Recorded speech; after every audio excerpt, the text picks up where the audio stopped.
Hi, it's me, Tanisha, and I just wanted to do a quick video about pimparchy and why pimparchy breaking a woman or breaking a bee, and why other men won't and why men won't check other men about misogynoir. Um, One thing I will say is this. I define a good man as a man who is actively doing transformation work in order to become a better man, um, constantly throughout his life, and also doing anti-sexism work. And I think that if we measure men by these standards, that we will see better behaviors from men, and we will see a collective of men going through a transformation journey that can not only produce better results for themselves, but for women in society in general.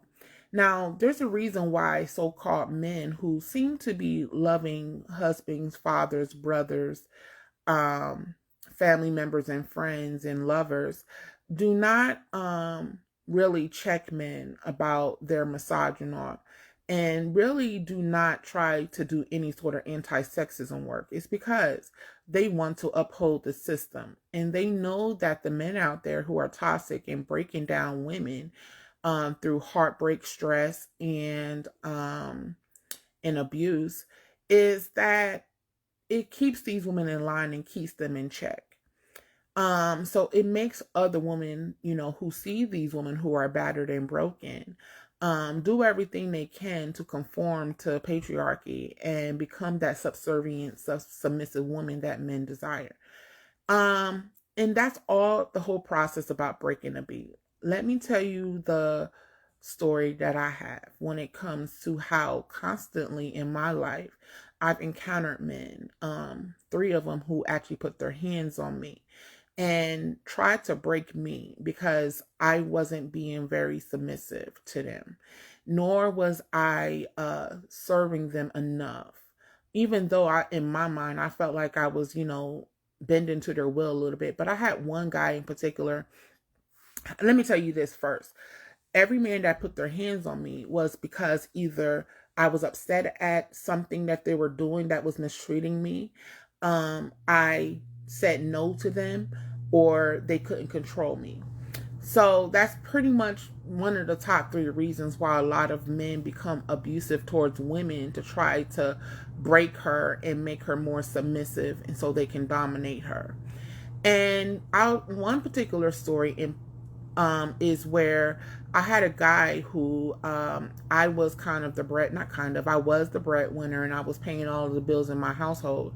And he moved in with me after knowing him for a few weeks. And I was telling him that I needed help financially with, I was going to make sure my bills are paid regardless, but I needed help with groceries and some of my other bills. I mean, some of my other bills. So, he was always suggesting that I do like use my money to buy things for him. I think one time I bought him a pair of shoes, but after that I was just like, no, this is not right. I don't think it's right for me to take care of a grown body able man. And there were times where I would come home from work and I was steadily becoming annoyed with him, doing hardly anything throughout the day that would help me actually take care of the household. And then not only that, but he really wasn't trying to do things that we could do together to enjoy. For the most part, he wanted to use my home to bring over his friends and actually kick it with his friends and pretty much completely ignore me. I was pretty much housing a bum. So, um, you know, it came a time where I went to take him and his friends to get some alcohol because we were watching a football game. And he pretty much wanted me to hang around at the liquor store so his friends can talk to another woman. I decided that I didn't want to do that, and I told them to pretty much get in the car, and they were like, no, we'll just stay here with the women. And I said, okay, bye. So I pretty much told him no, I wasn't going to stay and hang around. On my way back home, he called me and asked me if I can come pick them up. So I said, okay. It was like not even a minute later down the road. And I went and picked him up. So in the car, he was like, I can't believe you left me at the liquor store.